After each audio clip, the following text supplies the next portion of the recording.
radiocirugía de próstata. Y comencemos por, perdón que se fue, aquí.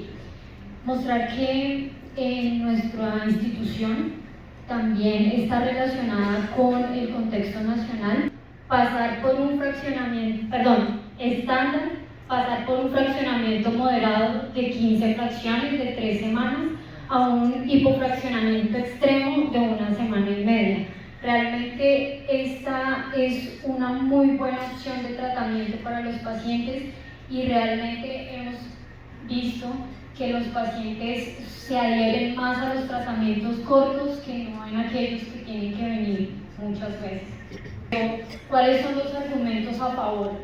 Entonces, aquí estamos comparando dos tipos de fraccionamiento, uno estándar y uno de radiocirugía.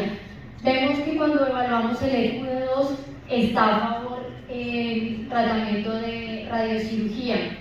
Cuando observamos el alfa-beta, que generalmente lo tomamos para próstata como 1.5, que es una generalidad, y lo comparamos con el alfa-beta de los órganos del tejido sano, que es 3, podemos observar que existe una garantía de que realmente estamos matando, pues se está priorizando la muerte del tejido tumoral versus el tejido sano circundante. Contra el estándar de 1.5. Ahí lo evaluaron en bajo riesgo, riesgo intermedio y riesgo alto. No se evidenciaron proliferación en el riesgo bajo y proliferación moderada en el riesgo intermedio y en el riesgo alto. Definitivamente esto es una evolución de la radiobiología para poder entender con mayor precisión cómo se comporta el cáncer de próstata dependiendo la diferente estratificación que tiene. Argumento a favor, comparando los mismos esquemas de fraccionamiento, uno normofraccionado versus la radiocirugía, podemos observar que la recurrencia libre de enfermedad, de recurrencia bioquímica, en el de radiocirugía está alrededor del 95%, versus al normofraccionamiento lo encontramos sobre el 80%. Entonces esto también es algo a favor de la radiocirugía. ¿Con qué nos quedamos entonces? El alfa-beta, generalmente 1.5 lo consideramos como un alfa-beta bajo. Tenemos mayor comodidad para el paciente porque son solamente 5 fracciones, mayorías, que nos dicen muy bien cuáles son las características y condiciones que debería tener la planificación de radiocirugías o la próstata en general. Por un lado, vemos que debemos considerar que el recto esté vacío y que la vejiga esté confortablemente llena. No es adecuado tratar pacientes con vejigas vacías y con rectos llenos. Pero entonces aquí nos surgió la pregunta de ¿a qué le llamamos una vejiga confortablemente llena? ¿Cierto? ¿Qué es una vejiga confortablemente llena? Este es un estudio de la Universidad de Hong Kong en donde muestran el impacto del llenado vesical en el volumen blanco.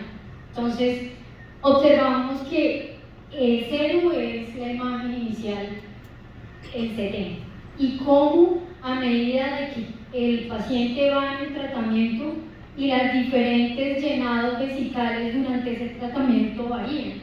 Entonces, para el caso del volumen blanco, la dosis media, que es la curva roja, y la dosis máxima, que es la curva púrpura, no presentan grandes desviaciones, pero realmente sí se encuentran variaciones en el D95 y en el V95% del volumen blanco.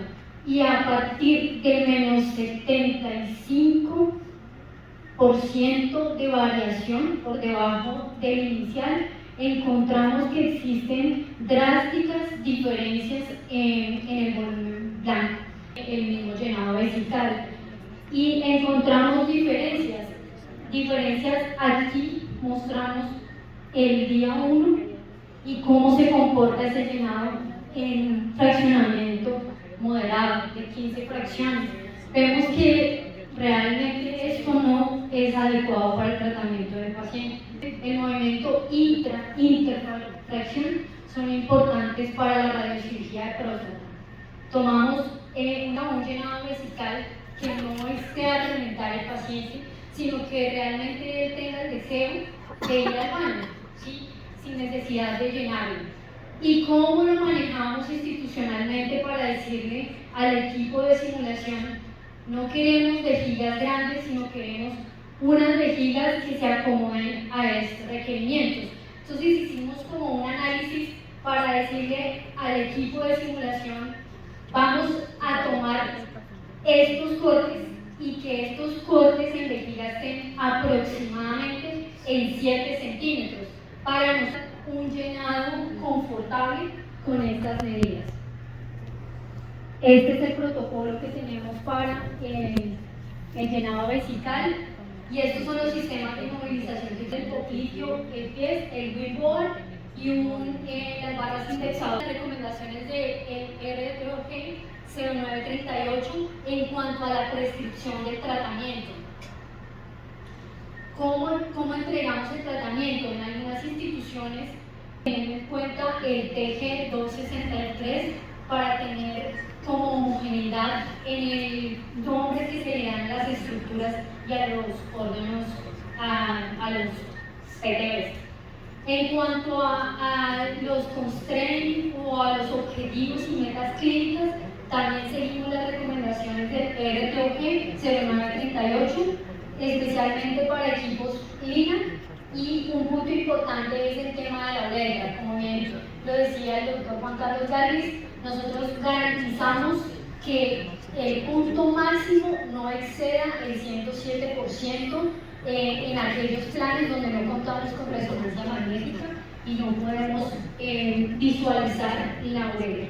Cascarones concéntricos para disminuir las dosis de tejido sano. Utilizamos objetivos físicos y objetivos biológicos, también como bien lo explicó nuestro colega el físico médico Edwin Rosso.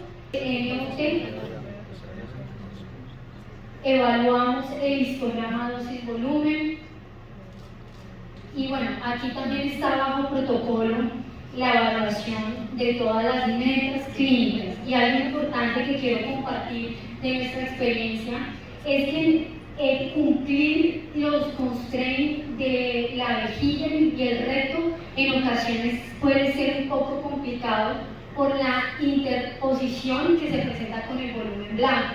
Entonces, razón por la cual nosotros hacemos que debemos considerar el índice de conformidad, sea cual sea, el RTOG o el índice de PADI. En nuestro caso nos acogemos al índice de conformidad de PADI, el índice de cobertura, el índice de homogeneidad, el índice de gradiente, que en nuestro caso no utilizamos el de PADI, sino nos vamos con el índice de gradiente de dosis, y la distribución de dosis del TBH.